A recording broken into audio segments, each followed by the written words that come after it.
Build a 120 watt LED lamp for use in video recording or photo. There is a full description of how to make this lamp in this video.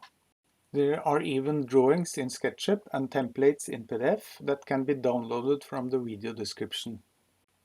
The PDF drawings are in accurate size and can be put together to create a template for cutting out the materials. Here you can also see how to make sure that the lamp can be used for video recording without any problems, although this LED type is connected to the power grid, the AC power, which normally cause a flicker in the video. Stay tuned and you'll see how you manage to get 3 LED chips of 30 watt to provide 120 watt total.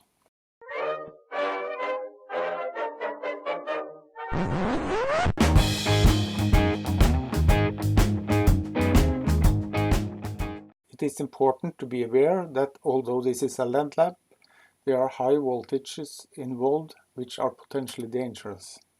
Although this lamp are for 230 volt mains only, the 3 LED chips involved are for 110 volt mains and are connected in series. Since they are connected in series, we need 330 volt to get enough voltage to drive this. This is achieved because we use a bridge rectifier and a capacitor to hold a steady DC voltage. The peak voltage for 230 volts when we rectify it is about 320 to 330 volt, and that is just what we need. Due to the capacitor, the LED will light all the time and not be turned off and on 100 times a second for the mains frequency of 50 Hz. This on and off represents an off time of about 25%. The power will then be 120 watt instead of 90 watt, which one should expect. All components can be purchased on eBay. It is links in the video description to all the components used. Print a template from PDF and put it together with tape. Glue them on the veneer plate with the glue stick and they are ready to be cut out.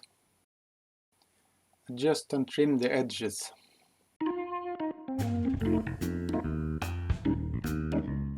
Drill out the holes. Prepare to glue the parts together. To ensure that they do not slip after having on glue and push them together, you can drill a hole for a wooden stick in 2 places. Here I use a wooden stick for barbecuing, which is 3 mm in diameter. Make sure that the pin is not too tight in the hole before applying glue, as it may be difficult to get through when the glue is applied.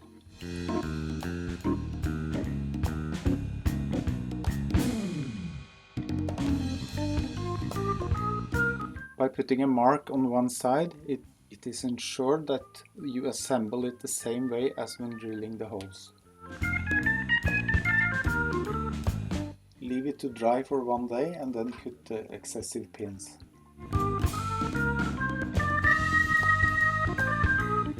Ah, yes, it works. Then it's time to cut out the aluminium plates. There are different plates for lamp with cooling fan and lamp without fan. Use a fan if you plan to attach LED chips with higher power than 30 watt each.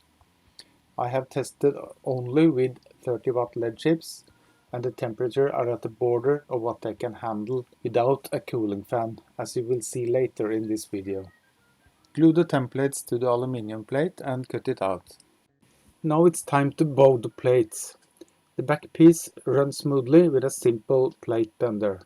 The reflector is more challenging, therefore I have made a drawing for 15 mm plywood that you can cut out.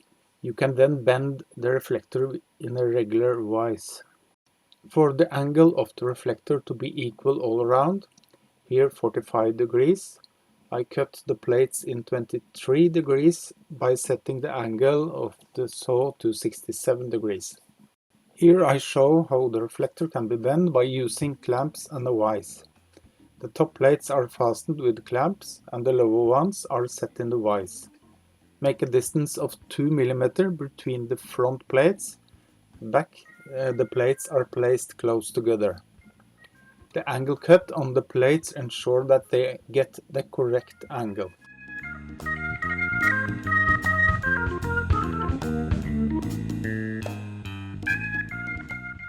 The front plate is 3 mm cloudy plexiglass to get the most uniform lighting.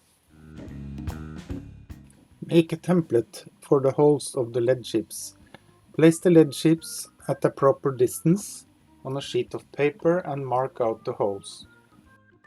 Attach the sheet to the reflector in the right place.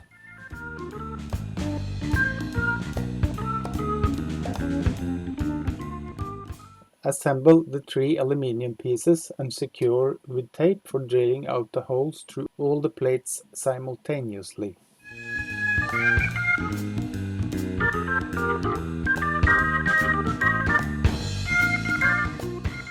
Mark out the holes.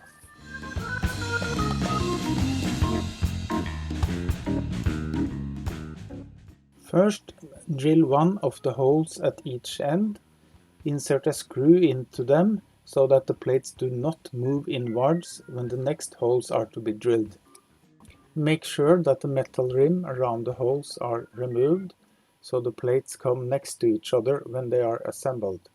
This is important because of the cooling of the LED chips. Mark the back attachment and drill the hole and cut it out.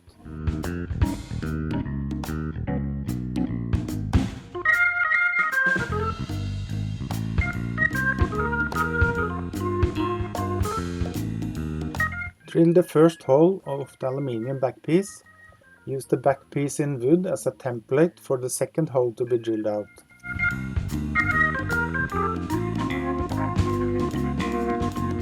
Find the templates for the box and cut out the parts. Assemble the bottom part with the rotating mechanism. Make sure that the smallest middle wheel are about 0.5 mm thicker than the other by putting in a spacer of plastic of 0.5 mm. Mark a circle for the wheel in the 3 mm plywood. Trim down 1 mm with a router and sand it. Assemble the 3 bottom parts. Use 4 20 mm screws, 1 in each corner 20 mm from the edge. Check that it runs smoothly.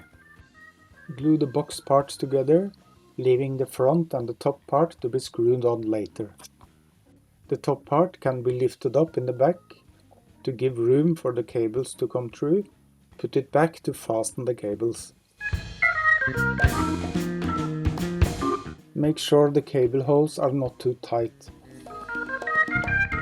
Check that the cables fit firmly in the hole. Here you can see the electronic components. It's a rectifier that can withstand 800 volt and 6 ampere, a capacitor of 470 microfarad that can withstand at least 400 volt. Solder the LED chips in series. Make sure the cord is not too short between the LED chips. Since the LED chips have their own built-in bridge rectifier, the polarity of the LED chips does not matter when they are soldered together. Here's all the electronics, including the 12-volt driver for the fan, which was taken out from a 220-volt broken LED lamp. You can also get a similar fan driver on eBay. It's a link in the description for these two. I use heat paste between the aluminium plates to ensure good heat conductivity and maximum cooling for the chips. Prepare for soldering the power supply wire to the chips.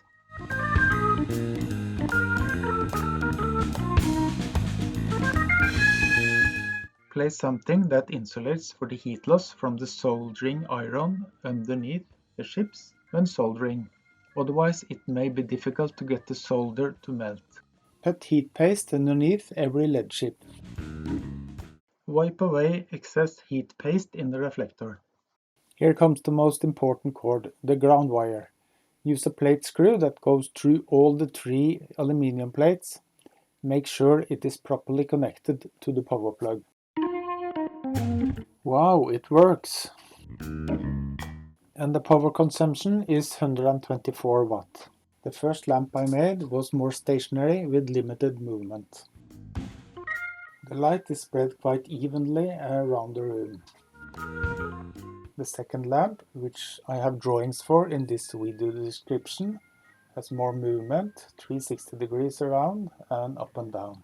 I measure the temperature with an infrared FLIR camera.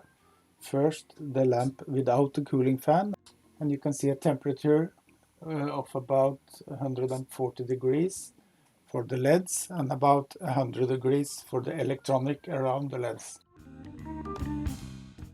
For the lamp with the cooling fan, we see about 100 degrees Celsius on the LEDs and about 70 degrees on the electronic on the LED chips. I have earlier done some testing of these LED chips and found out that if the voltage is too high, the electronic on the chips will decrease the effect used and the light will go down. The same happens if the temperature gets too high. So 140 degrees Celsius for the lamp without the cooling fan is a bit too high.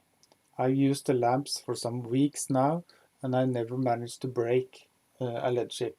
Some googling around and I found out that the temperature on the LED chips should not exceed about 120 degrees Celsius.